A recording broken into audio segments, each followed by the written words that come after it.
bahay namin. Mag-install tayo ng water supply.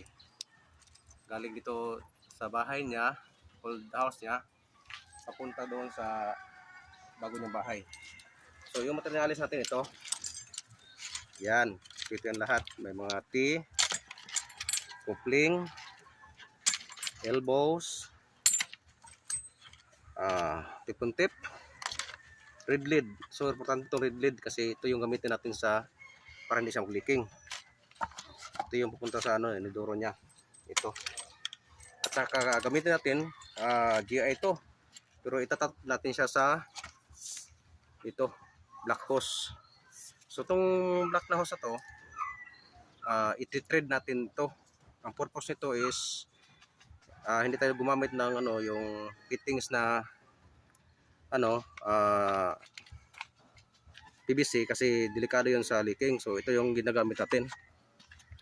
I-thread lang natin to ng ganyan para may siya, hindi siya matanggal. Kasi kapag yung gagamitin natin yung PVC, delikado yun sa magpuputok yun kapag malakas ang pressure. Threaded na siya, may thread na siya, so hindi siya delikado sa hindi siya magdelikado sa magkaroon siya ng leak kasi thread nga siya, hindi siya basta-basta mabunot. Ito yung gagamitin natin yung fittings niya, ha. Yan, pakita ko lang sa inyo. So safety ito, basta hindi lang ito mapakan ng mga mabibigat na bagay.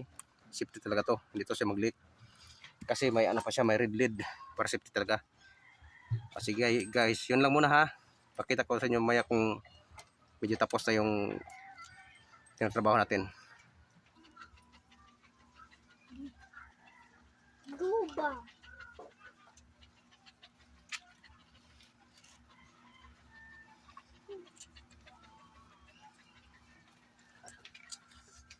Lagi sakit lagi nas bros.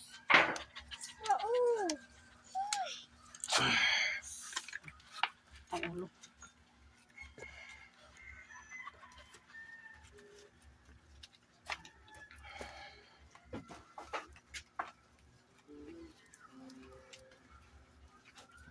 Okay, pasapos.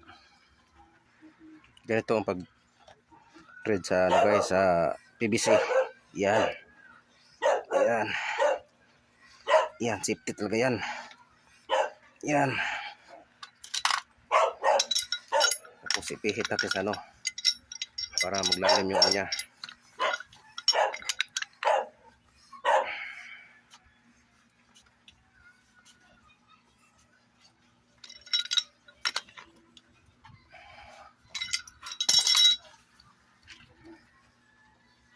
Yan, kita nyo guys, try na siya.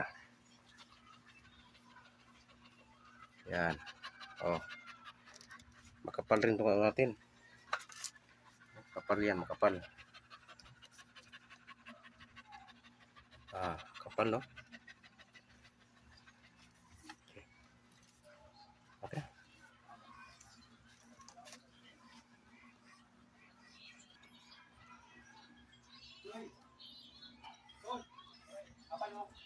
Natin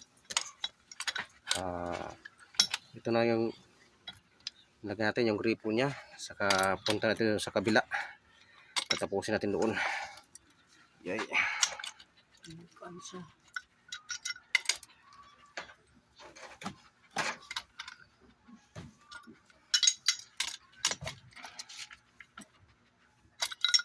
Dadahan lang para isang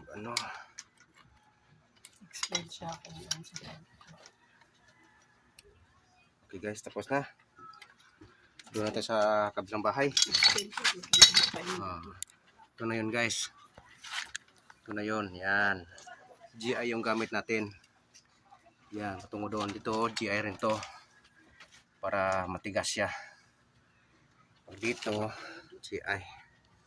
Yan. Black hose na yan. Yan. Yan. GI yung pagdugtong natin. At saka dito. Yan. Papunta yan doon sa baba. Wala yung putol guys. Diretso yan. Doon yan. 40 meters. Pupunta doon sa kabilang bahay. Sige doon tayo. Okay guys. Punta tayo sa kabilang bahay doon. Doon tatapusin yung mga gripo niya. Dito yung hose, oh. Yan, diretso yan doon. Wala yung putol. 40 meters yan, walang putol. Punta doon. Hello guys, dito na tayo sa kabilang bahay. Dito natin itatap yung yung galing doon sa kabilang bahay, yung old house niya. Punta dito sa bagong bahay niya. Ito yung CR, ginawa ko kahapon. Yan. Yan. Laki ng CR niya. 8 by 6. Ang laki. Oh, kung may gawa nito. Dito natin ilagay yung piping na ng tubig niya, connection patungo iniduro niya dito. Kasi dito yung piping sa enduro niya. Maglagay tayo dito ng yung para sa plus.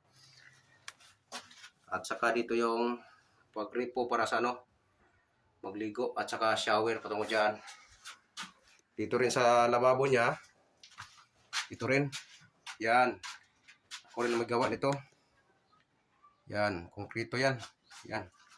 Lalim ng lababo niya. Ako magawa nito guys. At saka diyan tayo maglalagay ng tubo sa gripo niya. Yan. Sige guys. Gawin ko muna ha.